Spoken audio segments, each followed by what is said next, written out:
Oh iya, silakan Pak. Izin share screen dulu. Oke.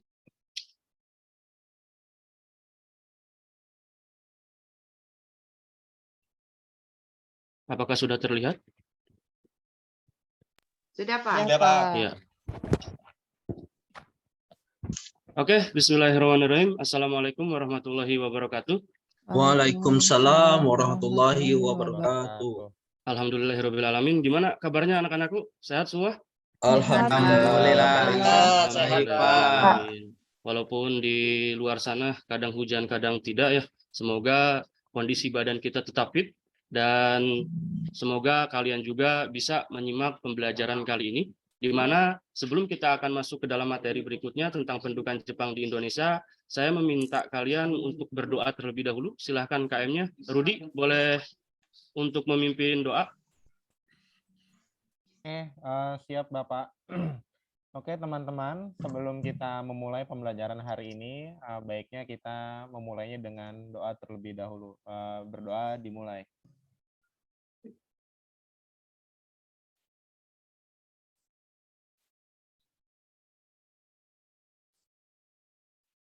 Selesai, beri salam. Assalamualaikum warahmatullahi wabarakatuh. Waalaikumsalam warahmatullahi wabarakatuh. Terima kasih Rudi dan semoga perjalanan pembelajaran kita menjadi berkah diawali dengan doa. Tapi sebelum kita akan masuk ke dalam pembelajaran, saya akan absen terlebih dahulu ya. Yang pertama, Dasri Yanita, ada? Hadir, Pak. Oke. Eka Widiasari? Hadir, Pak. Iya. Firman Edi? Hadir, Pak. Bagus. Muhammad Gema Maulid? Hadir, Pak. Iya. Mustaqim Batanghari? Mustaqim, kemana Mustaqim? Hadir, Pak, hadir. Iya. Nasmin? Hadir, Pak. Bagus. Nunung Mayasari? Hadir, Pak. Oke. Rahman Nurdin Saleh? Siapa hadir? Ya. Rudi Hermanto? Ada ya. Saiful Maulana? Hadir, Bapak hadir. Ya. Teddy Sutisna? Pak, hadir. Oke. Alhamdulillah nihil untuk pembelajaran kali ini. Semoga pembelajaran berikutnya kalian tetap hadir ya. Dan siap dan dalam kondisi sehat. Nah, untuk masuk ke dalam pendudukan Jepang di Indonesia dengan materi ini, saya akan memastikan dulu nih kesiapan belajar kalian. Saya sudah men-share materi tentang pendudukan Jepang di Indonesia lewat GCR. Kalian sudah membacanya ya kan? Sudah, Sudah Pak. ya. Memang bisa dikatakan dengan literasi dan bisa dikatakan sering membaca buku. Pernah kita mendengar kata buku adalah jendela dunia. Jadi kalian harus tetap termotivasi dan jangan sampai survei menunjukkan Indonesia menjadi rendah literasinya, kalian memperburuk citra itu. Jadi silahkan taikan literasi tersebut. Nah, sebelum kita masuk ke dalam pendudukan Jepang di Indonesia, saya akan membacakan terlebih dahulu bagaimana KD-nya, di mana di sini menganalisis sifat pendudukan Jepang dan respon bangsa Indonesia, kemudian menalar sifat pendudukan Jepang dan respon bangsa Indonesia dan menyajikannya dalam bentuk cerita sejarah. Kemudian dalam tujuan pembelajarannya, setelah melakukan pembelajaran melalui PBL, peserta didik diharapkan mengidentifikasi faktor-faktor pendorong masuknya Jepang ke Indonesia, kemudian menjelaskan organisasi-organisasi bentukan Jepang, kemudian membedakan organisasi yang bersifat sosial kemasyarakatan, semi militer dan militer, kemudian menganalisis tujuan pemerintah Jepang membentuk organisasi tersebut, dan yang kelima menganalisis respon bangsa Indonesia terhadap pendudukan Jepang di Indonesia. Kita akan masuk ke pembelajaran, tapi saya akan tanya dulu nih, kalau misalkan kalian mendengar kata Jepang, apa sih yang ada di benak kalian? Coba, ada yang bisa menjelaskan?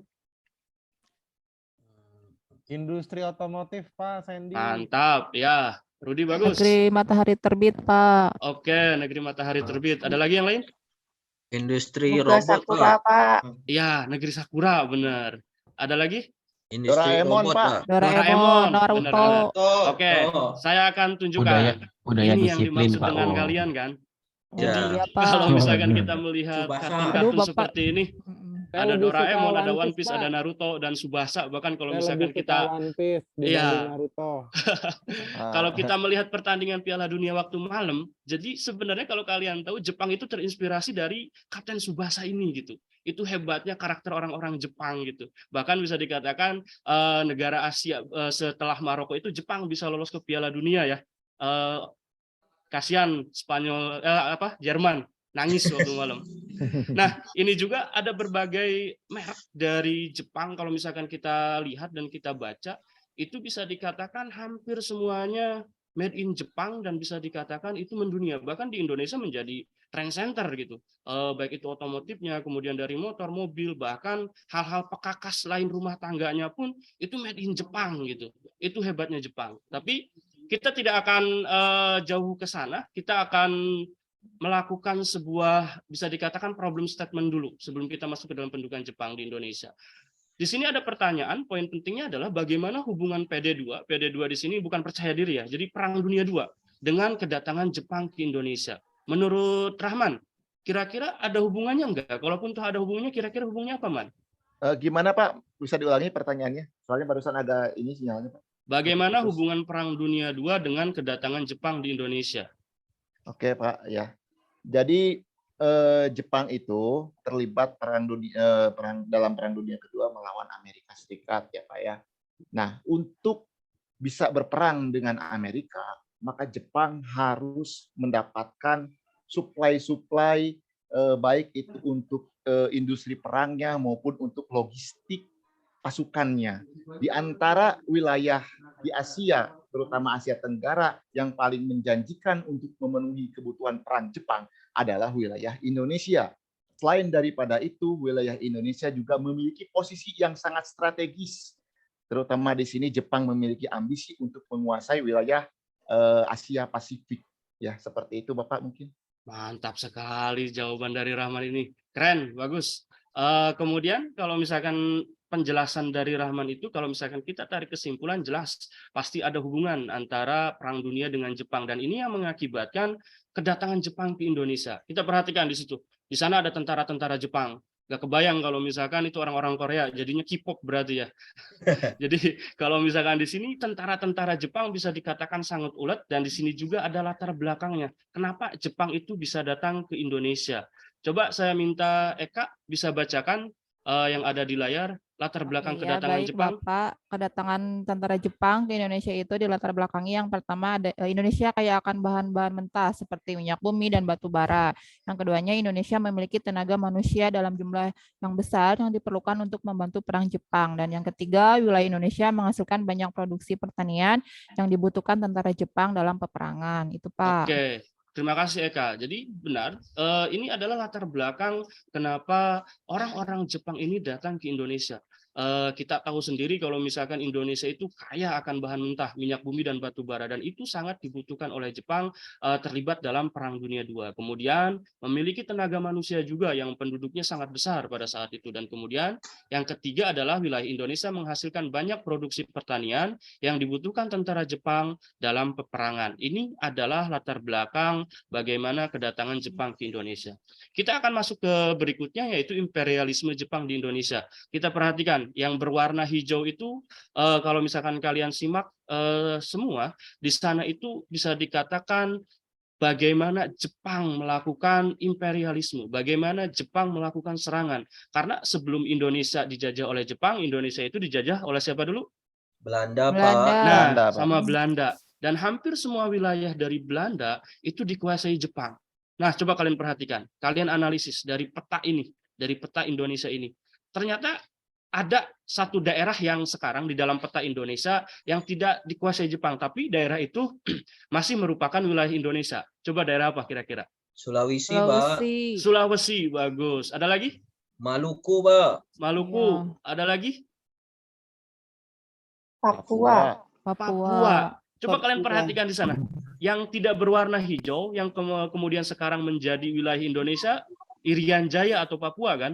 Ya. Iya. Nah, dan ini masuk pembahasan yang lain juga. Kenapa pada bisa dikatakan Papua atau Irian Jaya itu katanya karena saya punya teman orang Papua, dia merasa berbeda dengan Indonesia karena kemerdekaannya pun katanya berbeda dengan Indonesia. Dan ini adalah pembahasan lain. Kita akan masuk ke dalam materi tentang Jepang. Di sana disebutkan bahwa Jepang itu mendarat ke Indonesia pertama kali di Tarakan, yaitu Kalimantan Timur. Sampai pada akhirnya nanti penyerahan kekuasaan Belanda ke Jepang itu ditandatangani dengan perjanjian apa? Masih ingat? Kalijati. Kalijati, Pak. Betul. Kalijati Subang. itu kalau sekarang daerah mana? Subang. Jawa, Subang, Pak. Subang ya, Jawa Barat. Bagus ya. Jawa Nah, Barat, Subang. kita akan masuk ke pembahasan berikutnya. Ini kita akan mengeksplor tentang kata propaganda. Propaganda Jepang, dan ini menjadi bisa dikatakan man of the match-nya kata propaganda ketika zaman Jepang. Sebelum kita ke sana, saya akan tanya, apa sih yang dimaksud dengan propaganda? Ada yang tahu? Apa yang dimaksud dengan propaganda? Upaya Mengembangkan, untuk Pak. mempengaruhi, Pak. Ya, gimana Eka? Teddy? Upaya untuk mempengaruhi. Oke, Nunung, upaya untuk mempengaruhi. Ada lagi yang lain, Teddy? Mengembangkan, Pak, atau memekarkan, mengembangkan, Iya, Pak. mengembangkan atau memekarkan. Teddy? Mengembangkan, memekarkan. Ya, sama Oke. Pak, sama Pak Firman. Bagus. Nah, di sini saya akan jelaskan sedikit mengenai pengertian dari propaganda. Merupakan usaha untuk merumuskan secara tegar asas-asas penyebaran informasi serta pembentukan opini dan sikap. Kemudian ini menurut Karl Hoffman dalam bukunya yang berjudul Propaganda tahun 2007. Jadi dari pernyataan dari Karl Hoffman ini menyebutkan secara tegar asas-asas penyebaran informasi secara pembentukan opini. Jadi opini itu dibentuk oleh Jepang kepada masyarakat Indonesia, baik itu berupa informasi, baik juga berupa sikap. Dan ini salah satu contoh propaganda Jepang. Ada poster apa itu berarti? 3A, Pak. 3A. 3A Iya. itu Firman apa saja berarti? Cahaya Asia, pelindung Asia, pemimpin Asia, Pak. Oke, bagus. Dan ini salah satu bentuk organisasi gerakan 3A. Dan di sini juga saya sedikit menjelaskan mengenai bentuk propaganda. Coba Firman bacakan. Propaganda apa saja yang dilakukan Jepang? Oke. Di mana-mana terdengar ucapan Benzei, selamat datang, selamat datang. Oke. Radio Tokyo memperdengarkan lagu Indonesia Raya di samping lagu Kimigayo. Oke. Kemudian 3, bendera yang berwarna merah putih juga boleh dikibarkan berdampingan dengan bendera Jepang Hinomaru. Ya. 4, melalui siaran radio juga dipropagandakan bahwa barang-barang buatan Jepang itu menarik dan murah harganya sehingga mudah bagi bangsa Indonesia untuk membelinya. 5 adalah Jepang menegaskan kembali bahwa Jepang tidak lain adalah saudara tua. Jadi Jepang dan Indonesia sama. Nah, Itu Pak, makasih Pak. bagus, Firman. Dari propaganda Jepang ini, kemudian bagaimana sikap orang-orang Indonesia? Mereka tertarik tidak dengan propaganda ini? Tertarik Pak. Pak. Sangat Sangat tertarik, Iya, Pak. bahkan diperkuat lagi dengan ramalan yang sangat terkenal pada saat itu, yaitu ramalan Jayabaya. Ya, di mana akan datang orang asing yang bertubuh kecil katanya pendek, dan dia akan bisa dikatakan menjajah Indonesia itu hanya sedikit. Dan di sini sebenarnya saya ada video, tapi nanti saya akan putarkan kalau bisa. Untuk pembelajaran kali ini saya sudah membagi kelompok, di mana kelompok sebenarnya sudah saya bagikan, dan ini barangkali kalian kurang paham. Kelompok 1 yaitu ada Dasrianita dan Eka, kelompok 2 Mustaqim, Nasmin dan Nunung, kelompok 3 Rudi dan Gema, kelompok 4 Firman dan Saipul, kelompok 5 Rahman dan Teddy Sutisna. Saya sudah membagikan LKPD ke kalian di grup WhatsApp, silahkan kalian kerjakan, silahkan duduk berdasarkan kelompok, nanti saya akan tanyakan setiap perwakilan kelompoknya. Tapi sambil kalian menuliskan jawaban, sambil berdiskusi, saya akan perlihatkan terlebih dahulu bagaimana videonya. Sebentar.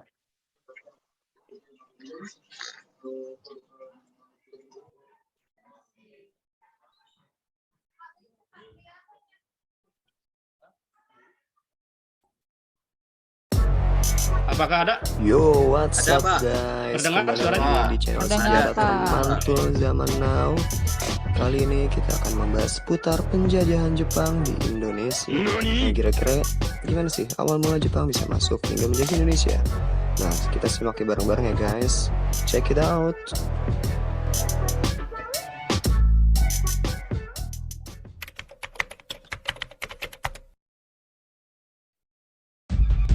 7 Desember 1941, terjadi peristiwa besar yang menggambarkan dunia guys.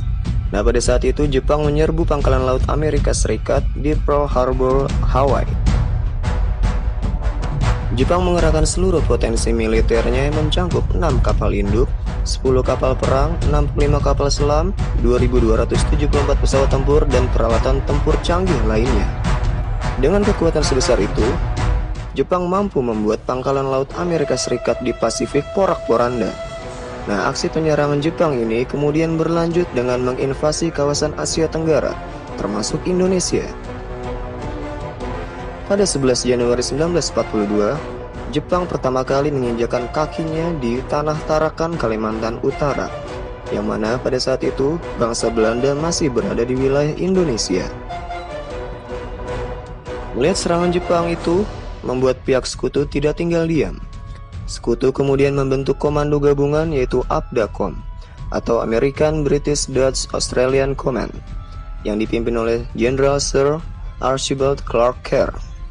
Namun kekuatan gabungan pasukan sekutu ini nyata-nyata mampu mengalahkan militer Jepang dan harus kalah telak di pertempuran Laut Jawa.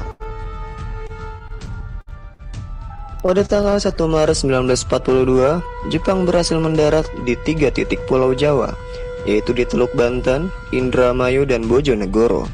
4 hari kemudian, kota Batavia jatuh ke tangan Jepang, atau pada tanggal 5 Maret 1942. Setelah Jepang berhasil menguasai beberapa wilayah strategis di Pulau Jawa, akhirnya tanggal 8 Maret 1942, Belanda secara resmi menyerah kepada Jepang. Bagaimana pemaparan videonya, dan silakan saya sudah memberikan LKPD-nya kepada teman-teman, sudah duduk berdasarkan kelompok. Saya minta untuk kelompok 1.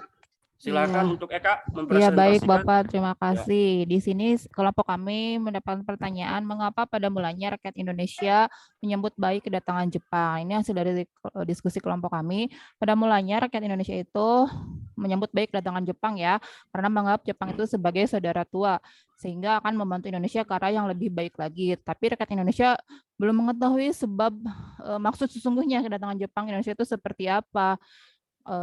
Di sini Jepang juga memberikan propagandanya yang menerangkan bahwa dukungan rakyat Indonesia yang membenci Belanda dan berkembang kepercayaan dengan kepercayaan ramalan Jayabaya. Itu Bapak. Bagus sekali jawabannya Eka. Kemudian berikutnya saya minta kelompok 3, Gemak. Bisa dibacakan? Gemak ada? Kelompok 2 aja, Pak. Kelompok ya, silakan Nasmin. So. Untuk kelompok 3,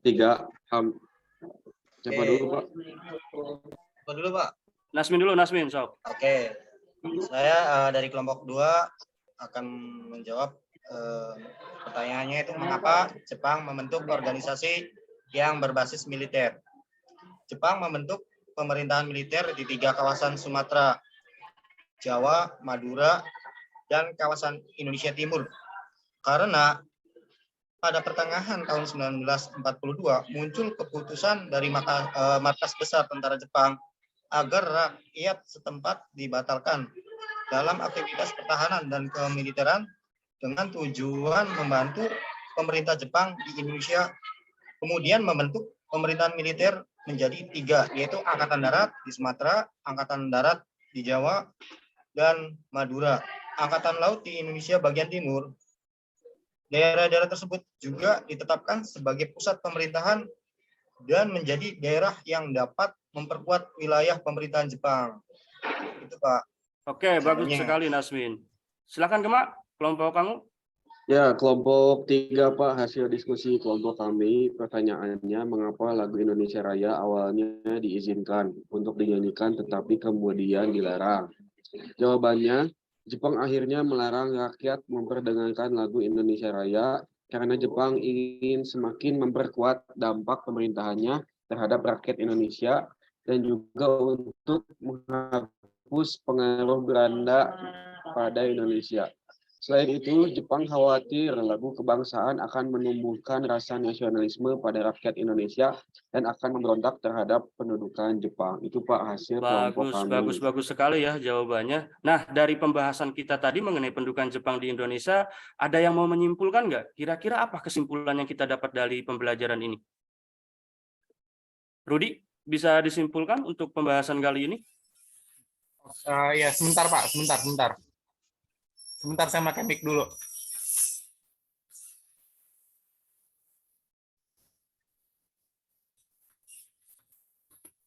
Oke, suara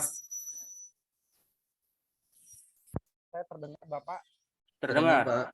Oke, kesimpulan saya terkait pendudukan Jepang di Indonesia itu adalah bagaimana Jepang memberikan penderitaan yang sangat besar kepada masyarakat atau penduduk Indonesia saat itu, meskipun mereka hanya melakukan eksploitasi hanya beberapa tahun, tapi kita lihat bagaimana dampak negatif yang dirasakan oleh rakyat Indonesia sangat besar, baik dari segi fisik maupun psikis.